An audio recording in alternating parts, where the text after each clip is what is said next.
2020 avec la pandémie, le confinement, l'économie qui prend le bord, la ruée vers le papier de toilette. Tout se passe dans ma cour, le restaurant dans ma cour, les vacances dans ma cour, j'en passe dans ma cour, et les rumeurs de pénurie de nourriture.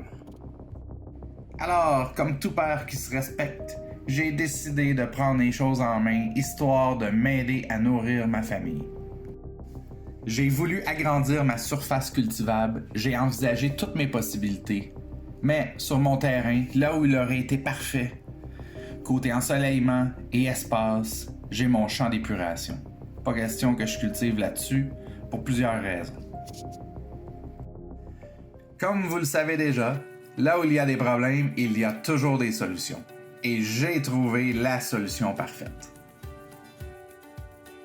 Hey, salut, c'est Super Dave 55. Aujourd'hui, je vous montre ma solution pour construire facilement n'importe où un jardin paresseux qui s'arrose lui-même. Je vous montre ça?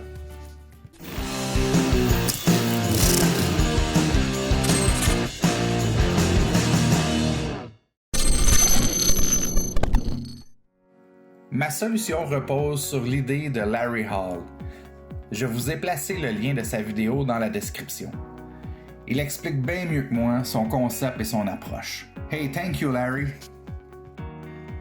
J'ai débuté par construire 3 dallos de 7 mètres de long, environ 21 pieds, en bois, que j'ai recouvert d'un polythène robuste 6000. Question de rendre le dallo étanche et d'en faire un long réservoir d'eau. Sur ce long réservoir, je viens asseoir mes chaudières pré-percées dans lesquelles j'ai placé un panier hydroponique. Pour éviter que la terre se disperse dans le dallo, je recouvre le panier d'un tissu géotextile. Pour ça, j'ai précoupé des carrés de 20 cm par 20 cm que j'enfonce simplement dans le panier. Ensuite, je remplis les chaudières de terre et le tour est joué. Wow! Mais attends là, ton jardin, il s'arrose par le dessous? Oui, exactement.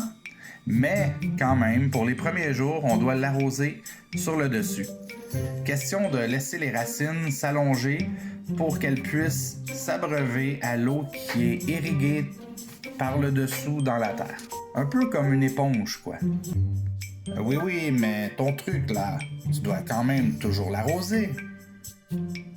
Seulement les premiers jours, disons entre 7 et 10 jours. Oui, mais là, une fois que ton dallo il sera sec, il va quand même falloir que tu l'arroses là. En théorie, oui, mais non.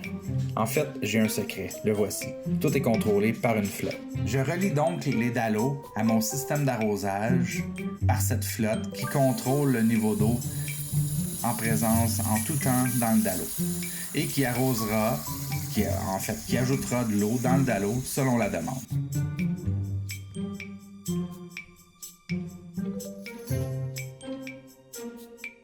Ah ben c'est génial ton truc! Thumbs up! Eh bien merci!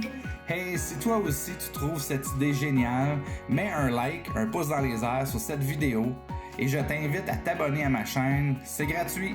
À bientôt!